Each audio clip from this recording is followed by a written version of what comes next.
साथियों नमस्कार। मैं हाजिर हूं एक 11वीं क्लास के कुछ नए बिंदुओं को लेकर। जैसा कि आपने थंबनेल पर देखा होगा, पदार्थों का वर्गीकरण। जैसा कि कल और परसों के वीडियो में मैं सार्थक अंक और वैज्ञानिक संकेतन पढ़ाया था। आज हम लोग कुछ क्वेश्चन शुरू में ही प्रैक्टिस कर लेंगे। प्रैक्टिस करने से पहले मेरे चैनल को जो लोग सब्सक्राइब नहीं किए हैं सब्सक्राइब कर दें और बेल आइकन पर ऑल दबाएं ताकि नोटिफिकेशन आपको मिल सके नए वीडियो का। आप 11वीं क्लास पढ़ रहे हैं, बहुत खुशी की बात है कि आप बहुत खुशी की बात है कि आप 11वीं की लाइव क्लास देख रहे हैं। उससे कहीं ज्यादा खुशी होगी आपके साथ जो मित्र अभी तक नहीं जुड़े हैं 10वीं पास, उनको इस चैनल के बारे में जानकारी दे दीजिए या शेयर कर दीजिए।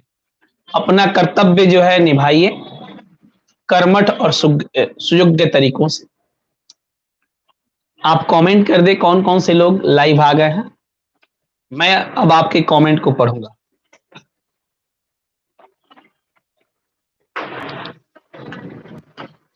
चलिए, चंदन कुमार गुड इवनिंग, बहुत अच्छा।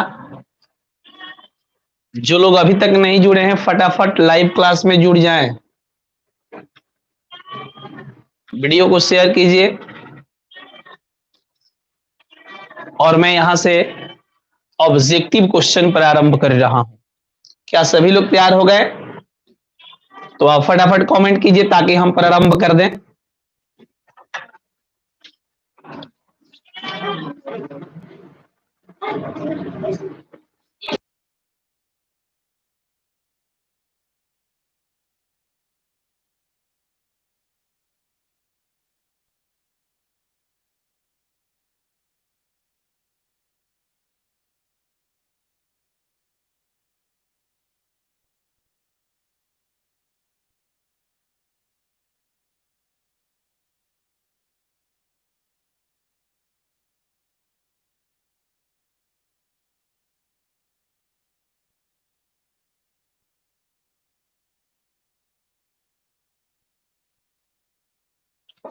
चलिए, कुमार, सोहेल अंसारी, एमडी सिराजुद्दीन, कविता उर्फ प्रिया, सही नाम पुकारे हैं। गुड इवनिंग, प्रणाम, खुश रहिए बेटा। तो हम लोग अब स्टार्ट करते हैं। मन्नू कुमार सिंह, चलिए हम लोग स्टार्ट करते हैं आज का क्लास। सबसे पहले हम यहां डाल दें आपको कौन सा क्लास है, तो लाइव क्लास है।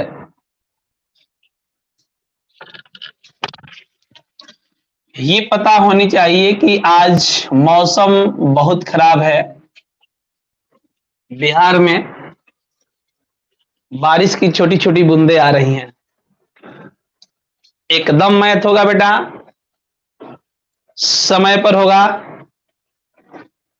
घबराने की जरूरत नहीं है। आज कुछ देर के लिए आपको मैं छुट्टी दूंगा, मेरे क्लास के बाद आप भोजन कर लेंगे, उसके बाद मैथ क्लास शुरू किया जाएगा।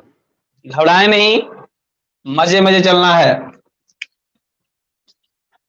खुशी की बात यह हो रही है बेटा कि अक्सर हम लोग ऑफलाइन में बारिश के दिनों में क्लास कर दिया करते थे, लेकिन ये ऑनलाइन क्लास मुझे सूचित कर दिया है कि पत्थर भी गिरे, तूफान भी आए, अगर नेटवर्क ठीक रहा तो आपका क्लास ऑब्सेंट नहीं होगा बेटा। और मैं जो बिंदु पहले पढ़ाया हूं, पहले उस पर क्वेश्चन देता हूं, फटाफट आप आंसर देंगे, इसके बाद हम नए बिंदुओं के साथ हाजिर होंगे। पहला क्वेश्चन, 1.002 में सार्थक अंक हैं। ऑप्शन ए में हो जाएगा 2, बी में हो जाएगा 3, सी में हो जाएगा 4, डी में हो जाएगा 5। फटाफट कमेंट करें, आंसर क्या होगा बेटा। जो लोग लाइव क्लास देख रहे हैं फटाफट देखें बेटा। 12th का मैथ क्लास, केमिस्ट्री क्लास दोनों को सुबह में रखे हैं। सुबह 6 बजे से मैथ कर दिए हैं, 7 बजे से केमिस्ट्री होगा। नेटवर्क फॉल्ट होगा तो उस दिन तो क्लास नहीं होगा बेटा, लेकिन नेटवर्क ठीक रहा तो हम क्लास आपको दिलवाएंगे। आज 11th का क्लास का इंतजार करेंगे, बारिश की बूंदें हो रही हैं। चलिए, कविता कुमारी यानी सी नंबर ऑप्शन दी है, 1 का 4 आंसर, बहुत अच्छा, वेरी गुड बेटा। यानी आपने बिंदु को जो मैंने पढ़ाया है वो बिल्कुल आप समझ गई हैं।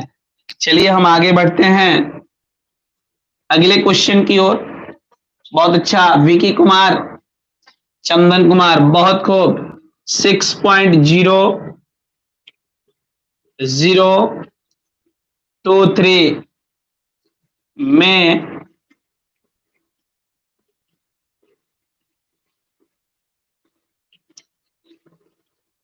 एसएफ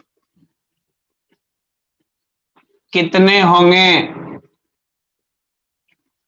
ऑप्शन ए में 2, बी में 5, सी में 4, डी में 6। बताइए, कमेंट करके क्वेश्चन नंबर डालकर बताइए फटाफट। मैं इंतजार कर रहा हूं आपके क्वेश्चन का, आंसर का। सॉरी, अब्दुल रहमान, बहुत अच्छा। क्या वीडियो बफरिंग नहीं ना कर रहा है, फ्रेश चल रहा है ना बेटा। कमेंट में फटाफट कर दें।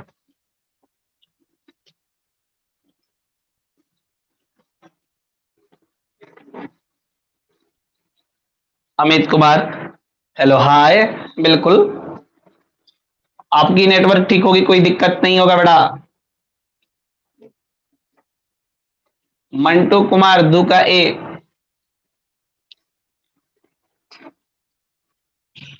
दो का ए। चंदन कुमार ए, एसएफ माने होता है बेटा है सिग्निफिकेंट फिगर, मीन्स सार्थक अंक। चलिए कविता फिर आंसर दी ऐसी, बहुत अच्छा, वेरी गुड। लग रहा है कि बाकी लोग क्लास नहीं देखिए हैं। अगला क्वेश्चन 6.02 में 5 क्वेश्चन प्रैक्टिस कराएंगे फटाफट। सार्थक अंक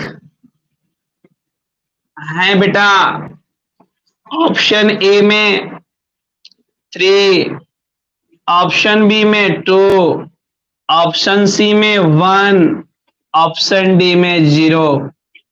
फटाफट कमेंट करिए कुणाल बाबू।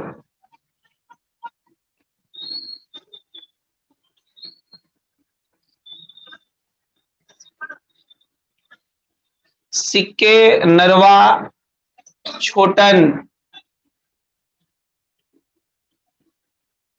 हाँ सर कमेंट करें। कविता 2 का से, विकी कुमार 3, कुणाल सिंह 3 का ए। चलिए बहुत बेटा, ये सार्थक अंकों की संख्या इसमें 3 है, ऑप्शन आपका ए होगा। चलिए 4 नंबर क्वेश्चन 0.00052 में सार्थक अंक होंगे। ऑप्शन ए में 1, बी में 2, सी में 3, डी में 4। स्टूडेंट संदीप राय हेलो। चलिए बहुत अच्छा, कविता 3 का है तो ठीक है आंसर, 4 का आंसर दिया जाए। 4 का आंसर फटाफट हम आगे बढ़ें, 4 का आंसर दे दें, हम फटाफट बढ़ें।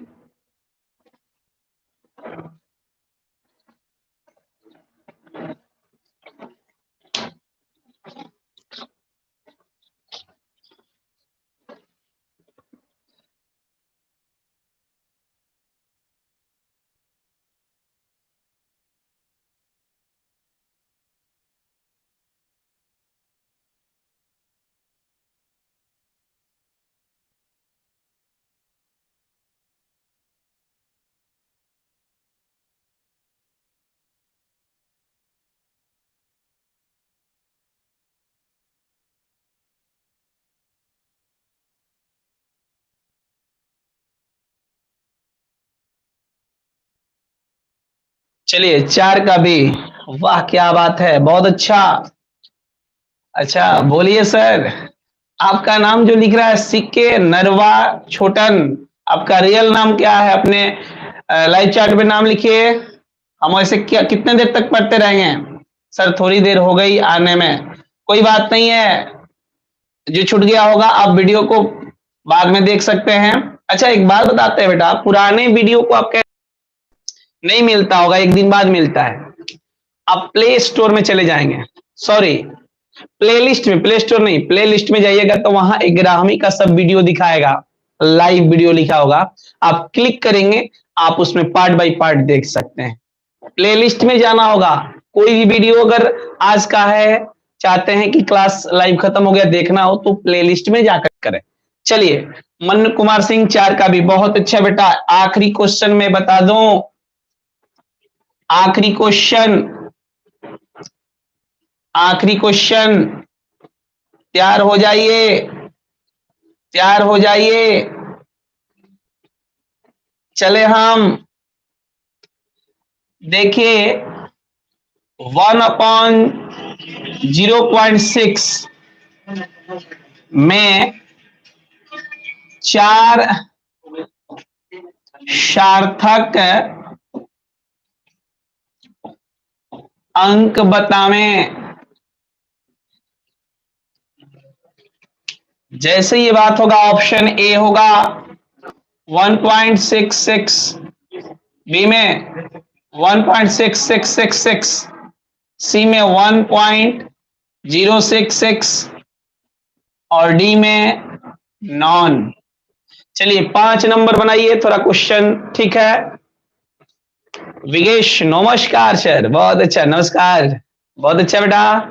चलिए 5 क्वेश्चन का ऑप्शन दे आप फटाफट।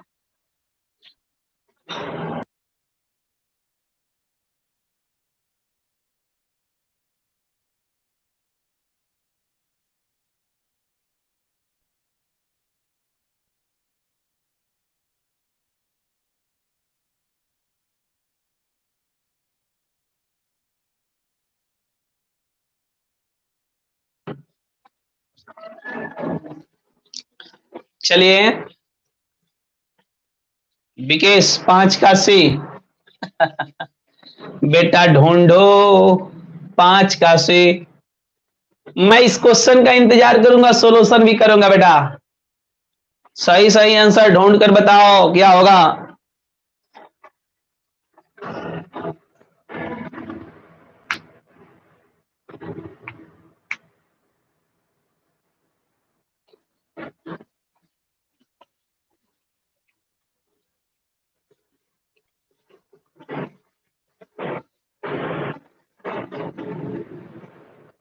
वाह कुणाल बाबू सिंह, आपने टहलका तो मचा दिया बेटा। वाह क्या बात है, बहुत अच्छा, very good, I am proud of you. चलिए कुणाल बाबू सिंह आप कहां से हैं, थोड़ा सा कमेंट में लिखें, जगह का नाम, कहां से बिलोंग करते हैं। बहुत अच्छा, बहुत अच्छा। चलिए ये 5 का ए आंसर होगा, कैसे होगा देख लीजिए, आपको कल मैं भाग सिखाया था। अगर दशमलव के इधर एक अंक है, जीरो हटाना हो तो आप क्या करेंगे, तो एक जीरो बैठा कर हटा लीजिए। चलिए अब भाग देना होगा, तो 10 में 6 से तनी भाग दीजिए, तो एक मर्तबा ले जाइएगा तो 6 4 होगा, दशमलव दीजिए, जीरो उतरेगा, छह छहे के 36, फिर आपका कितना उतर जाएगा, 4 उतर जाएगा, फिर एक जीरो, छह छहे के 36, फिर आपका कितना उतर जाएगा, 4 उतरेगा, फिर जीरो, छह छहे के 36, तो 4 सार्थक अंक में देना है। तो देखिए तो 1.66 है, इसलिए आपका आंसर ए होगा। चलिए जितने लोग लाइव जुड़े हुए हैं तहे दिल से धन्यवाद। अभी तक बेटा मेरा क्लास कैसा लगा, कमेंट में अपना अनुभव शेयर करें। बहुत अच्छा कविता अभी आंसर दी है, ए बहुत अच्छा, बहुत अच्छा। अब मैं इस बिंदु को समाप्त करके आगे बढ़ूंगा, आप नोट कर लें।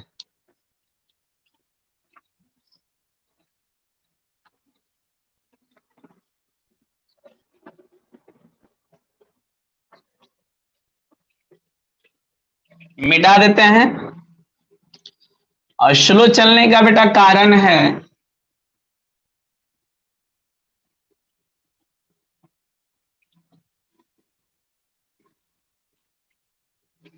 स्लो चलने का बहुत बड़ा कारण है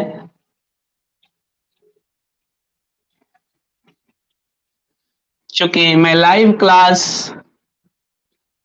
ऐसा देना चाहता हूं कि आप कहीं रहें, घर पे रहें, बैठे सिपाह बसंतपुर के बगल से ना बेटा, बहुत अच्छा, बहुत अच्छा। चलिए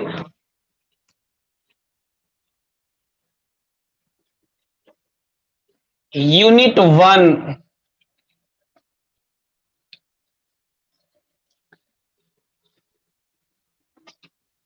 चैप्टर का नाम खूब बेहतर है, the basic concepts of chemistry, यही चैप्टर है बेटा। इस चैप्टर में पढ़ना बहुत कुछ है, लेकिन अपने अनुसार हम उस बेसिक टॉपिक को डील कर रहे हैं ताकि लॉकडाउन के बाद ऑफलाइन भी आए तो आपको परेशानी नहीं होगा। जो लोग मेरे क्लास में ऑफलाइन पढ़ना चाहते हैं वो लोग की बेहतर जिम्मेवारी है कि अपने मित्रों के पास शेयर कर दे और सूचित कर दे कॉल से भी, क्योंकि बहुत ऐसे छात्र होते हैं अपना एमबी इधर उधर खर्च कर देंगे, और खर्च करने के बाद अफसोस के सिवा कुछ नहीं होगा ऑफलाइन आने के बाद। इसलिए घबराना नहीं है, हम आपके साथ हैं, हम आपकी सेवा दे रहे हैं। हाँ बहुत अच्छा, ऐसा ही सेट कर दीजिए कि मैं उसको देखता रहूं। बहुत अच्छा बेटा। तो आप जो लोकल बच्चे होंगे, जो हमारे निकट रहना चाहते हैं, वो सभी लोग शेयर करेंगे जरूर, अपने सभी मित्रों को बताएं क्लास चालू है। चलिए हम नए टॉपिक के साथ the basic concept of chemistry में हाजिर हैं। हाँ, यहां से चर्चा हम आगे की ओर बढ़ाएंगे। इसमें आज मुझे पढ़ानी है बहुत अच्छा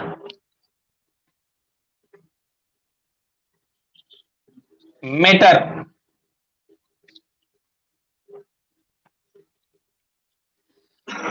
इसको हम सब्सटेंस भी कहते हैं और इसका हिंदी नाम बेटा पदार्थ होता है। और इसी पदार्थ को हम बेटा बोलते हैं द्रव्य। कंफ्यूजन नहीं करना है बेटा, इसलिए कि पदार्थ को ही द्रव्य कहा जाता है। द्रव जो होता है, पदार्थ के वर्गीकरण होते हैं। उन सभी मुख्य बिंदुओं पर हम फोकस करते चलेंगे। क्लास कैसा लगेगा आप अपना कमेंट में जरूर राय देते रहेंगे। इस पर बने रहेंगे, आपके हर प्रश्न बताते हम चलेंगे, घबराना नहीं है। अब आपके मन में होगा कि सर पदार्थ को डिफाइन कीजिए, पदार्थ को परिभाषा देना है। हम आपसे कहेंगे कि पदार्थ क्या है, तो सबसे पहले पदार्थ की हम लोग चर्चा करने से पहले कुछ संतों का नाम सुने होंगे, जैसे महर्षि कणाद।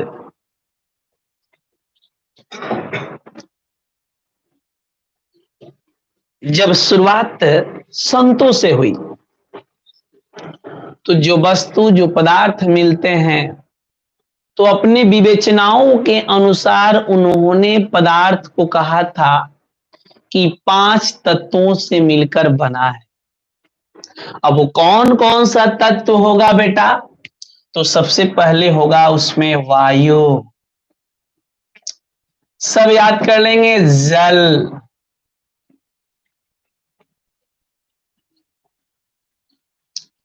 अग्नि, आकाश, पृथ्वी। ये पंचम तत्व हैं जिससे मिलकर बना है पदार्थ।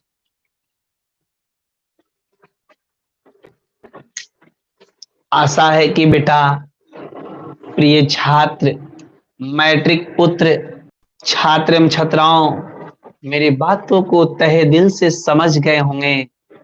खुद मैं स्लो पढ़ा रहा हूं, क्यों? क्योंकि यह क्लास एक बार मिलेगा, तो मैं नहीं चाहूंगा कि आपका क्लास आंखों के सामने से चल जाए। आप ध्यान पूर्वक सुनेंगे। यानी यह पदार्थ इन 5 तत्वों से मिलकर बना है, और ये 5 तत्व जैसे वायु हमारे ज्ञानेंद्रियों से स्पर्श करता है, वो ज्ञानेंद्रिय में शरीर हो सकता है, नाक हो सकता है, कान हो सकता है, माने शरीर में तो सारे बात आ जाएंगे।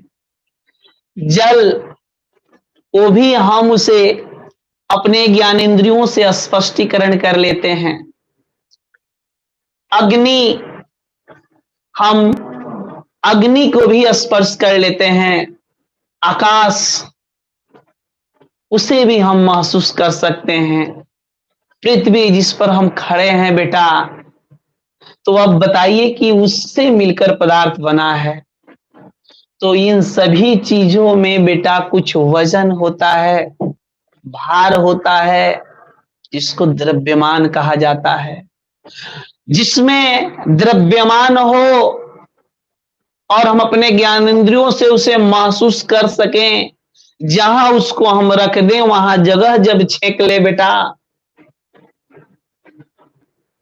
और वह द्रव्य तथा ऊर्जाओं का संग्रह हो, उसे हम पदार्थ कहते हैं। बताओ बेटा, पदार्थ समझ गए? खूब बढ़िया से। अब हमें परिभाषा लिखने में कोई दिक्कत नहीं होगा। एग्जाम्पल में आप क्या दे दीजिएगा, तो बचपना में छोटे क्लास में पेन समझते होंगे, बुक समझते होंगे, टेबल समझते होंगे, लेकिन अब हम कहेंगे रेलगाड़ी, जल्दी समझ में आ जाएगा। वृक्ष ना बेटा, घड़ी, पंखा, कूलर, एटीसी, ये हम आपको पदार्थ के बारे में बताए। यदि आप समझ गए हो तो हम आगे बढ़ेंगे।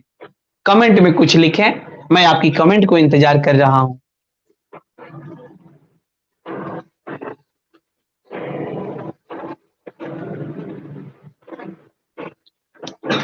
आइए हम देखते हैं पदार्थ किसे कहते हैं। लिखेंगे स्पष्ट में, वैसा वस्तु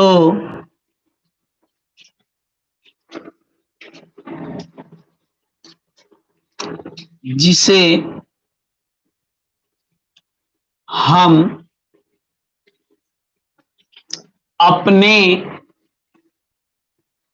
ज्ञानेंद्रियों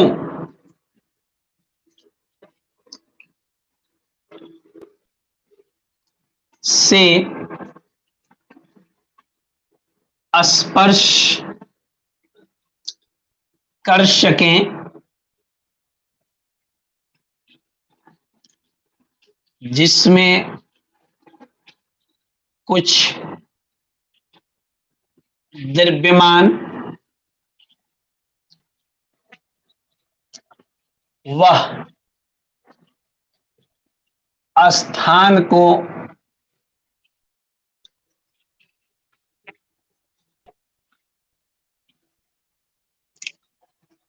पदार्थ कहते हैं।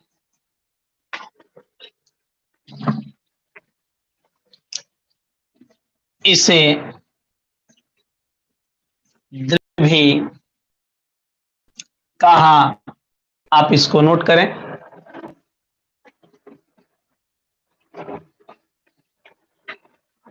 आप इसको नोट करें।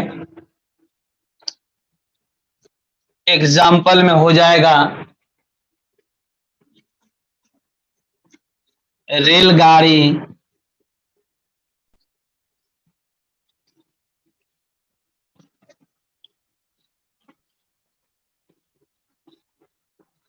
वृक्ष,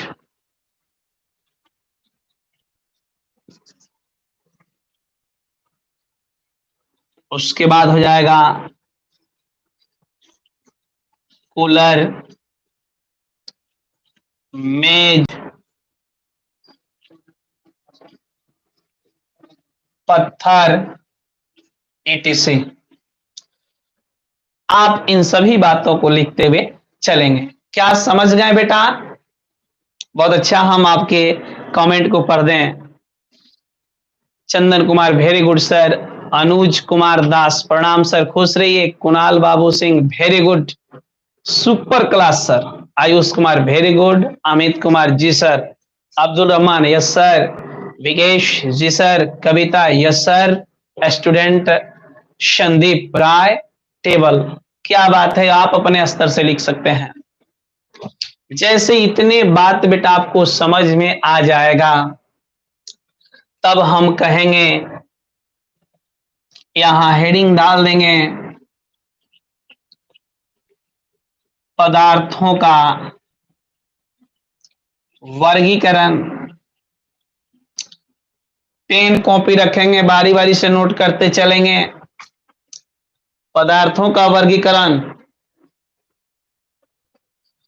बाबू दो रूपों में वर्गीकृत करते हैं। एक होगा पदार्थ का भौतिक वर्गीकरण। दूसरा होगा पदार्थ का रासायनिक वर्गीकरण। आप पहले इन सबको नोट कर लें, कमेंट में अपना राय दें,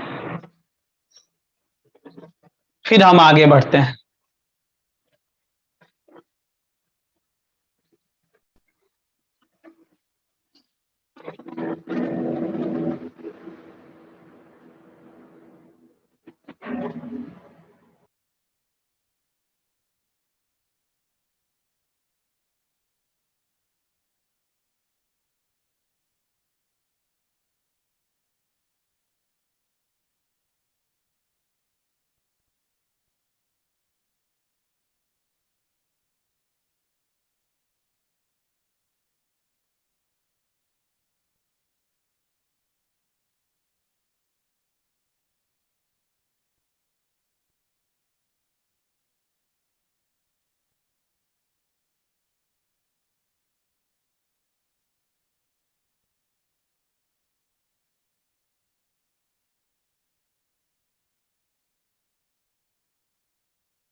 चलिए, आशा है कि आप नोट कर लिए होंगे।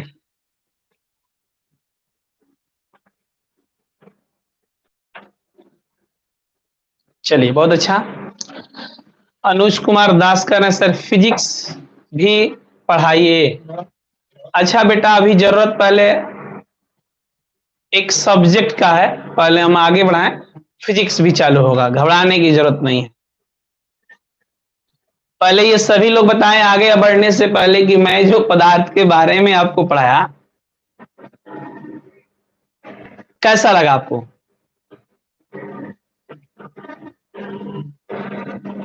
फटाफट बोलें। सत्यम कुमार नमस्कार। चलिए, नाइस, बहुत अच्छा। जो बच्चे लाइव क्लास में जुड़े हुए हैं, सबसे पहले क्या करेंगे, आप चैनल को जरूर लाइक करेंगे, और जो लोग सब्सक्राइब नहीं किए जल्दी सब्सक्राइब कर लें। लाइक फटाफट दबा दें, मैं आपके लाइक का सिंबल देख रहा हूं, फटाफट बेटा। बहुत अच्छा, बहुत अच्छा, हम समझ रहे हैं, मजा आ गया ना। चलिए, बहुत अच्छा। एमडी सोनू, वालेकुम सलाम, ठीक है बेटा, बहुत सबकी राय बहुत अच्छा है। चलिए, तो पदार्थों के वर्गीकरण की हम चर्चा करेंगे।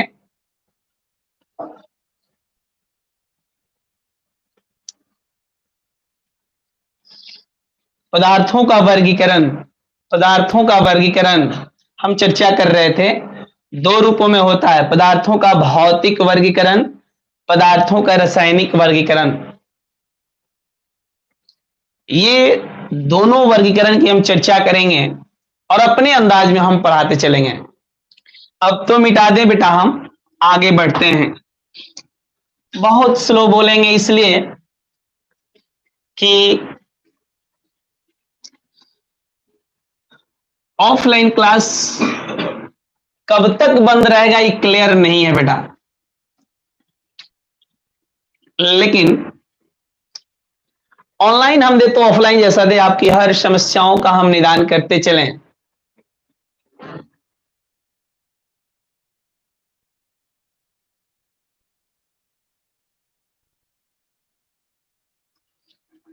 चलिए, हम पदार्थों के वर्गीकरण में सबसे पहले पदार्थों का भौतिक वर्गीकरण की चर्चा हम करते हैं। इसको अंग्रेजी में हम लिखेंगे फिजिकल क्लासिफिकेशन ऑफ मैटर।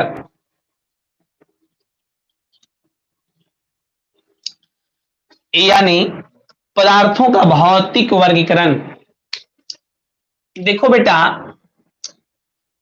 जब पदार्थों के भौतिक वर्गीकरण आएंगे तो हम इसे 4 भागों में वर्गीकृत कर देंगे। इसे 4 भागों में वर्गीकृत कर देंगे। सबसे पहले ठोस, यहीं ध्यान देंगे, द्रव, फिर गैस, उसके बाद एगो अंतिम जो है खोज हुआ है प्लाज्मा। घबराने की बिल्कुल जरूरत नहीं है। अब रह जाएगी बात कि भाई फिजिकल क्लासिफिकेशन में ठोस, द्रव, गैस, प्लाज्मा आते हैं, तो केमिकल में कौन कौन से आएंगे? केमिकल में कौन कौन से आएंगे? पहले आप इस पर विचार कर लें, मैं केमिकल की चर्चा कर देता हूं।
बोर्ड पर देख ले सभी लोग।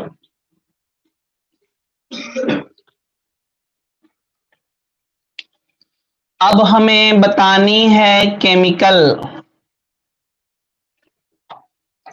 क्लासिफिकेशन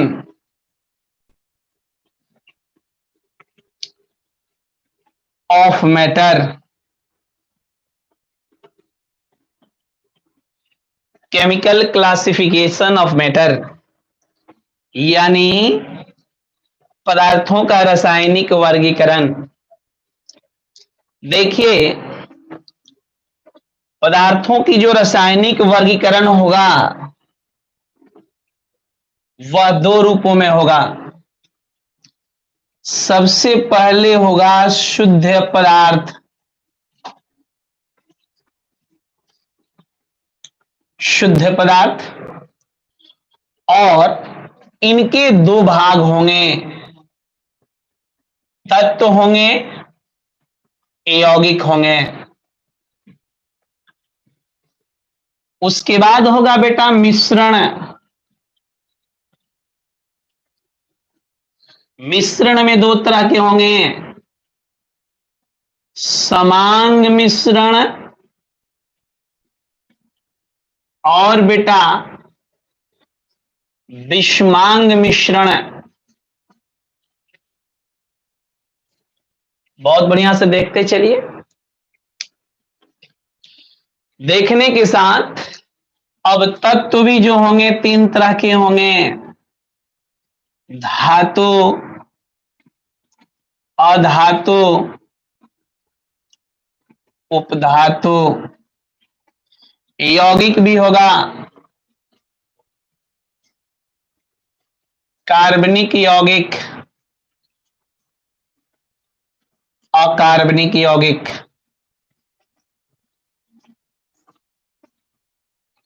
यौगिक।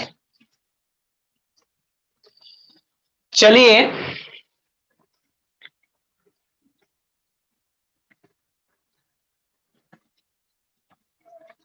अब आप पदार्थों के वर्गीकरण को समझ गए होंगे। महसूस हो गया होगा।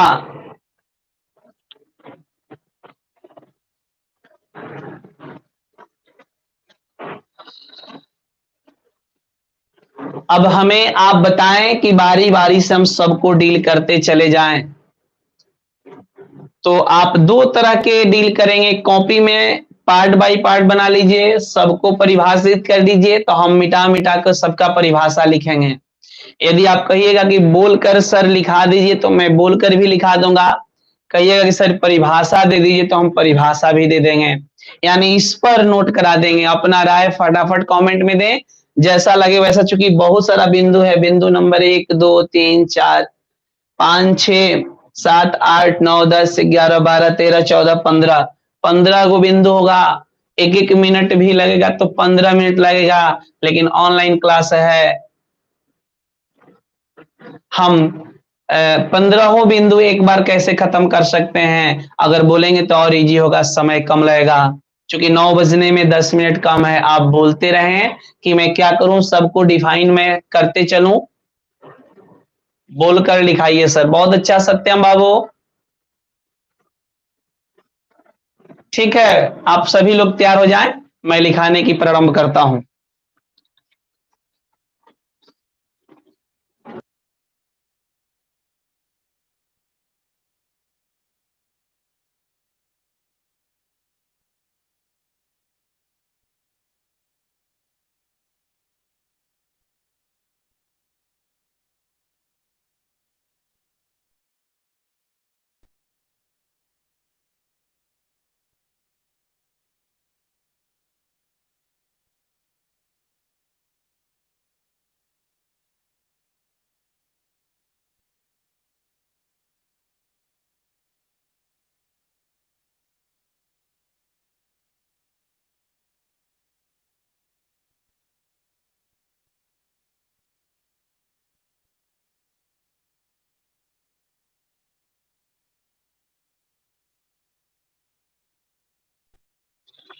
चलिए, बहुत अच्छा। फटाफट आप ठोस की चर्चा कर लें। इसको अंग्रेजी में सॉलिड कहते हैं और इसका संक्षेप रूप एस हो जाएगा। तो ठोस लिखकर डैश दें। मैं स्लो स्लो बोल रहा हूं। पहले एग्जाम्पल देख लें ठोस का। आप जैसे ठोस का एग्जाम्पल देखेंगे तो क्या हो जाएगा बेटा, सबसे छोटा चीज तो ईंट हो जाएगा, पत्थर हो जाएगा, लकड़ी हो जाएगा, लोहा हो जाएगा। कुछ अपवाद वाले भी आते हैं जो ठोस कहलाएंगे, जैसे कपूर, आयोडीन, etc। ठोस लिखकर डैश देंगे। लिखिए,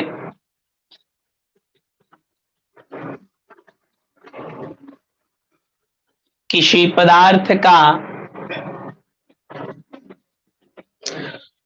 आयतन और आकार, किसी पदार्थ का आयतन और आकार दोनों निश्चित हों, उसे हम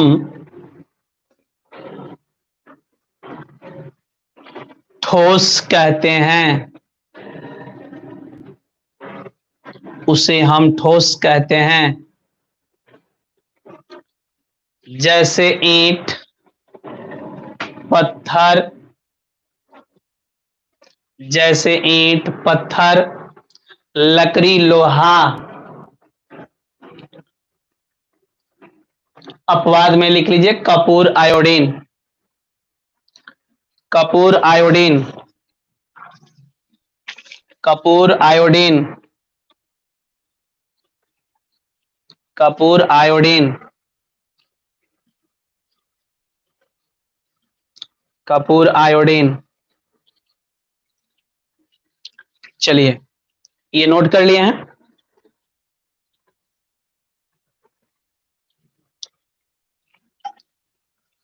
अब हेडिंग इसी में डाल लीजिए कि ठोस के अभिलक्षणिक गुण, ठोस के अभिलक्षणिक गुण। थोड़ा बैठे हैं बेटा, काफी देर से हम खड़ा होकर पढ़ा रहे थे, बैठ कर बोल रहे हैं, सभी लोग सुनते हुए लिखिए। मैं इतना स्लो बोलूंगा कि आप लिख लीजिएगा। ठोस के अभिलक्षणिक गुण, चलिए 1 नंबर लिखिए, निश्चित ताप एवं दाब पर, निश्चित ताप एवं दाब पर ठोस के आकार एवं आयतन, ठोस के आकार एवं आयतन निश्चित है।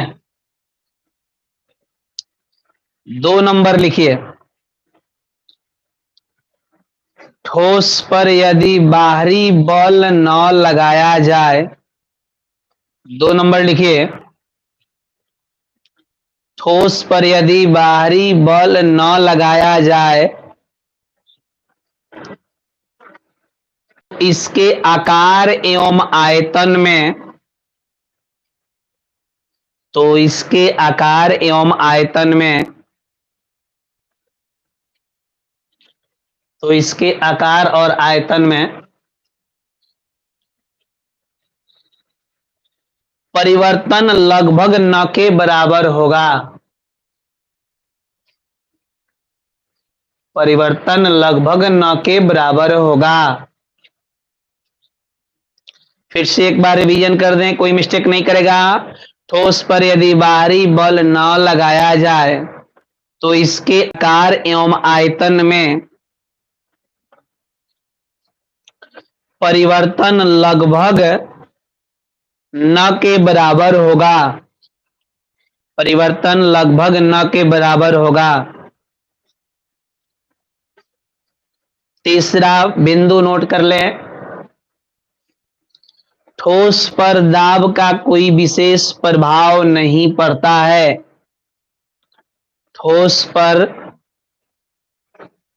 दाब का कोई विशेष प्रभाव नहीं पड़ता है, ठोस पर दाब का कोई विशेष प्रभाव नहीं पड़ता है। चौथा नंबर लिखिए, साधारण ताप पर द्रव की तरह, साधारण ताप पर द्रव की तरह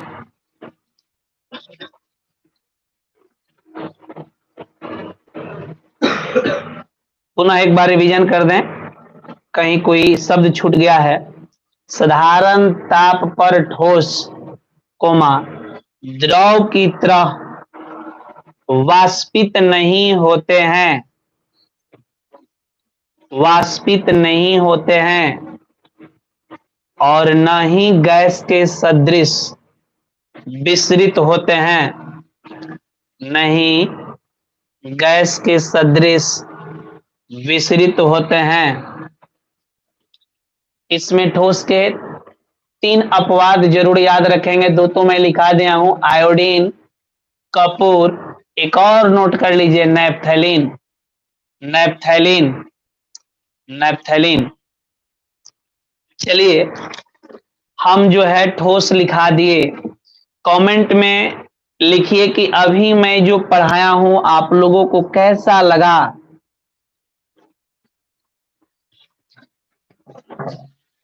आप लोगों को कैसा लगा कमेंट में फटाफट लिखें।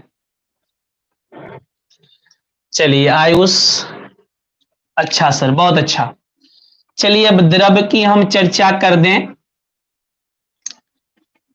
द्रव का एग्जाम्पल्स हो जाएंगे पानी,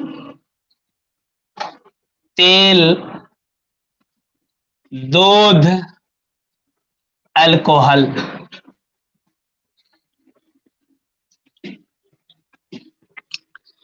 कभी कभी द्रव के 4 उदाहरण पूछे जाते हैं, यहां आप डाल सकते हैं। द्रव का परिभाषा लिखें और उनके अभिलक्षण, फिर मैं बैठकर ही बोलूंगा ताकि थोड़ा सा आराम मुझे मिले, आप बारी बारी से नोट कर लें। द्रव लिखकर डैश दें, तैयार हो गए हो। बेटा मैं रिवीजन कर दिया हूं, आप नोट करते चले। द्रव लिखेंगे,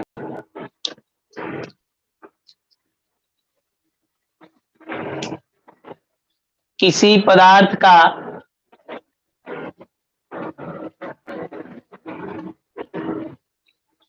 किसी पदार्थ का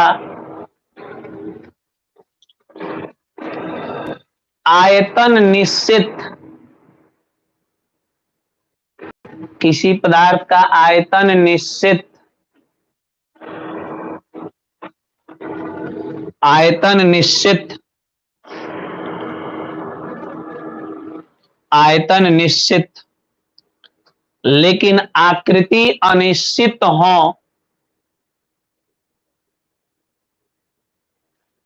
लेकिन आकृति अनिश्चित हो,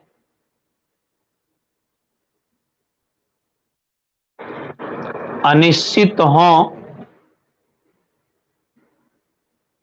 और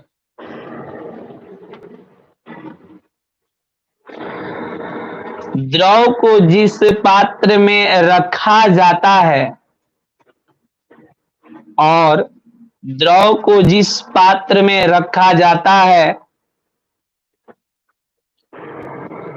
वह उसी के आकार,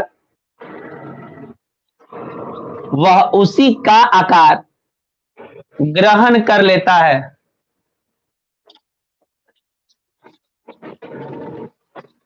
वह उसी के आकार ग्रहण कर लेता है।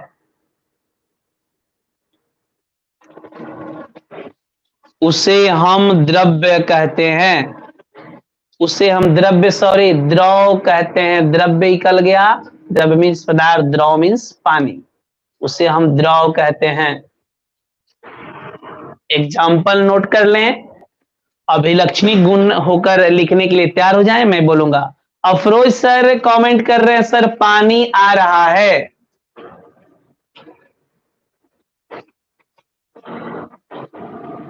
हम आपके सर कमेंट को देख लिए अफरोज सर। बच्चे तो बिल्कुल लाइव चैट में हैं। चलिए सर, संभव है तो आप आ सकते हैं। 1 किलोमीटर सर का घर है यहां से बेटा। अफरोज सर हैं, यदि सर आना चाहते हैं तो बात कर लीजिए।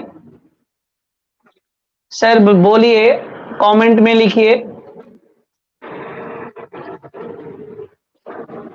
क्या विचार कर रहा है। बारिश तो हो रही है, हम समझ रहे हैं।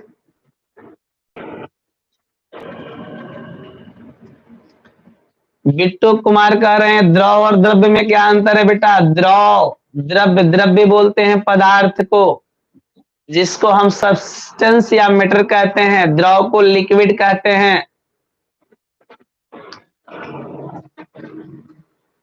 चलिए, तो सर पानी तेज है, तो एक काम करते हैं, हम बाबू क्लास को और आगे तक बढ़ा देते हैं, ठीक है ना। बारिश के कारण सर का क्लास आज बंद है, बट मैं अपना क्लास और आगे बढ़ा देता हूं। किसी को कोई दिक्कत हो तो कमेंट में फटाफट करो। एमबी है ना सबके पास।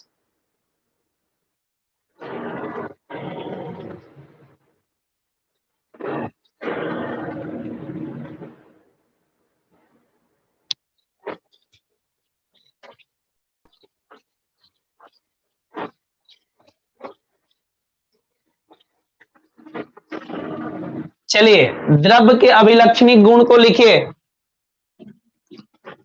1 नंबर, स्थिर ताप एवं दाब पर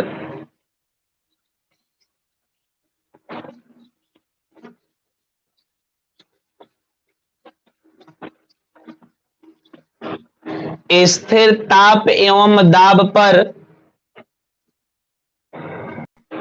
स्थिर ताप एवं दाब पर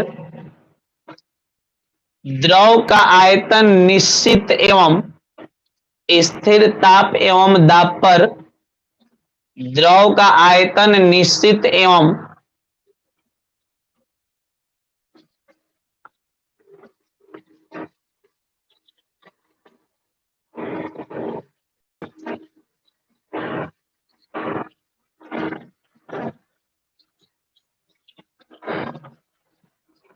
स्थिर ताप एवं दाब पर द्रव का आयतन निश्चित एवं आकार अनिश्चित होता है, वही बात आप लिखते चलेंगे। दूसरा, अत्यधिक दाब आरोपित करने पर, अत्यधिक दाब आरोपित करने पर, अत्यधिक दाब आरोपित करने पर द्रव के आयतन में बहुत कम पाई जाती है।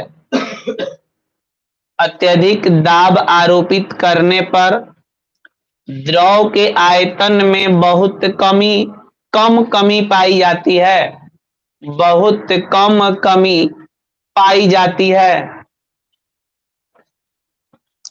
तीसरा,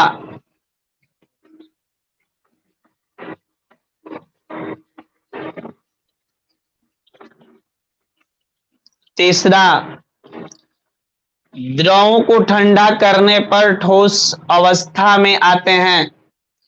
द्रवों को ठंडा करने में द्रवों को ठंडा करने पर ठोस अवस्था में आते हैं, ठोस अवस्था में आते हैं, ठोस अवस्था में आते हैं। चौथा,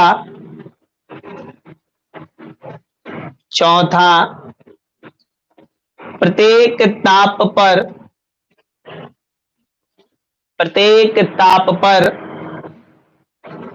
द्रव के ऊपरी सतह से वाष्पन होती है। प्रत्येक ताप पर द्रव के ऊपरी सतह से वाष्पन होती है, द्रव के ऊपरी सतह से वाष्पन होती है।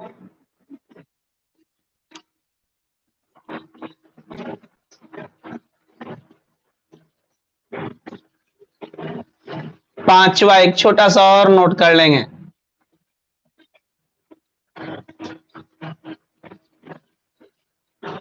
द्रव को गर्म करने पर यह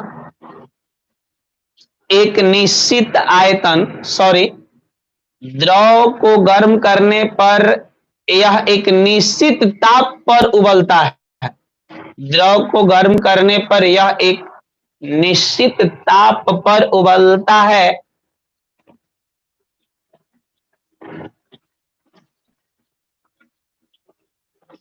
जिसे क्वथनांक कहा जाता है।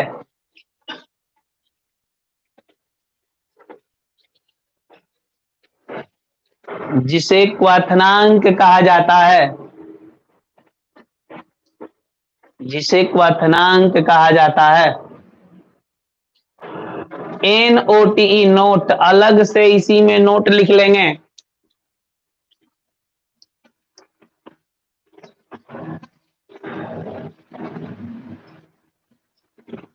नोट, द्रव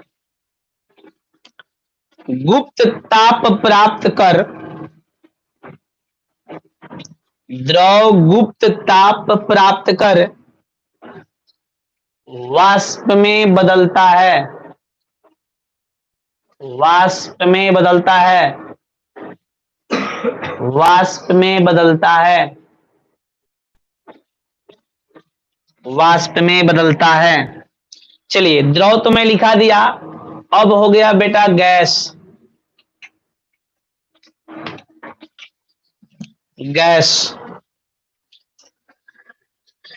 मैं यहां गैस का आयतन और आकार दोनों अनिश्चित होता है। एग्जाम्पल लिख दे, भाप,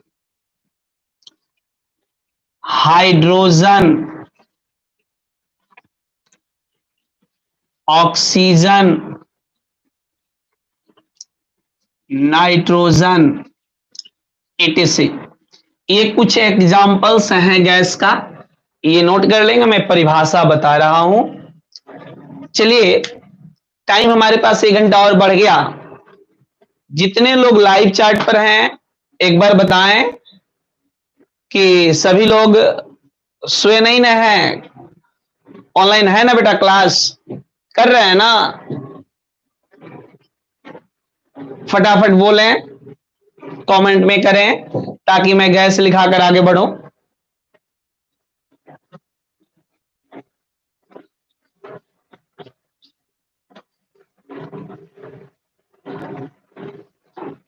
ये बताएं कि ये पिक्चर ठीक चल रहा है ना।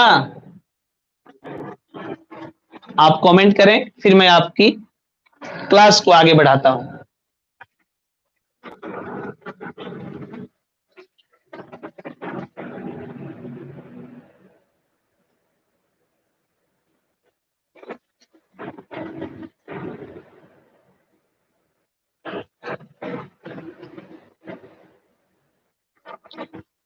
चलिए गैस लिखकर डैश दें।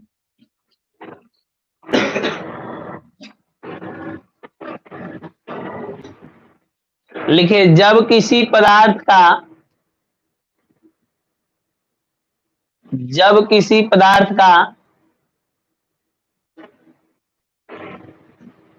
आयतन और आकार, जब किसी पदार्थ का आयतन और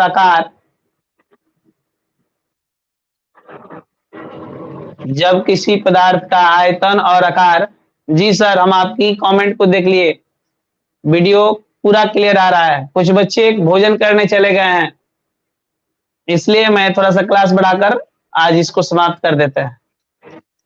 मजे से सर सोइए घर पे, कल बच्चों के सामने बारिश नहीं होगी तो आप मिलेंगे, सुबह तो मिलना होगा। जब किसी पदार्थ के आयतन और आकार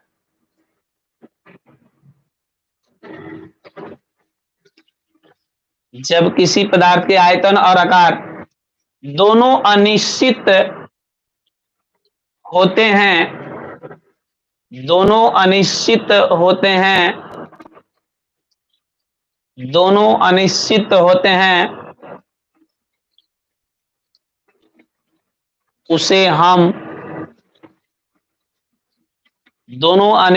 होते हैं, उसे हम गैस कहते हैं।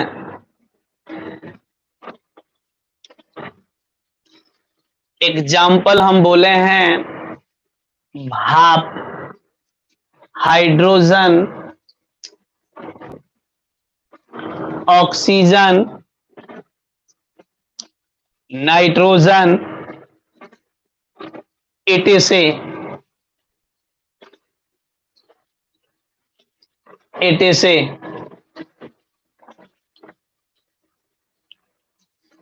चलिए अब गैस के अभिलक्षणिक गुण को लिखें।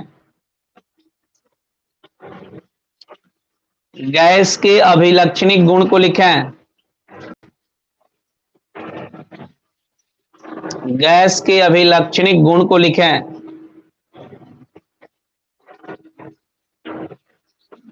लिखिए पहला, गैस का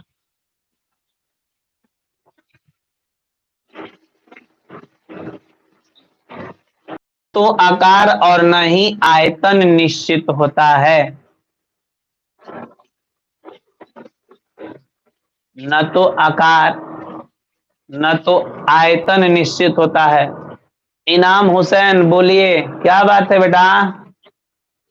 अरे क्लास चल रहा है।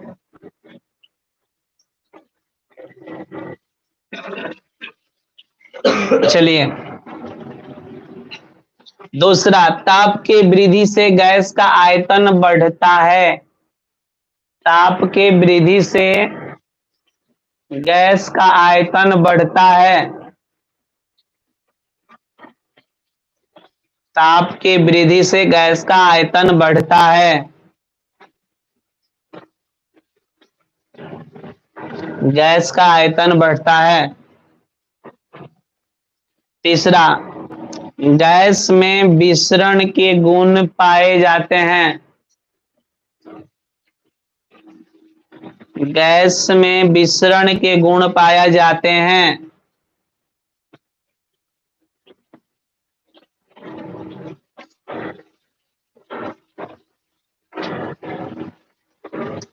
चौथा, एसटीपी एसटीपी